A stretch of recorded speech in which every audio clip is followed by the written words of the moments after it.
Okay, so in this video, we're going to practice rounding to the nearest thousand.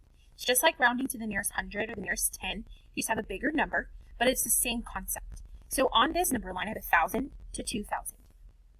And in the middle, I've placed the numbers that go.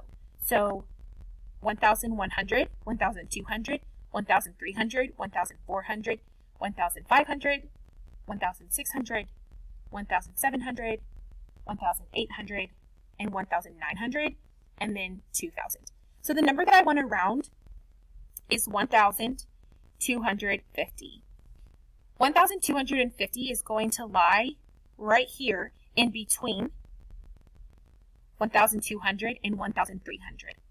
So if I'm rounding 1,250 to the nearest thousand, I'm looking at my thousands place value, and I'm going to use my hundreds place value to help me round. 200 is going to be closer to 1,000 than to 2,000. So 1,250 is going to round to 1,000. Also, if you were to take little jumps or hops to 1,000, you would have less to take getting to 1,000 than you would to 2,000.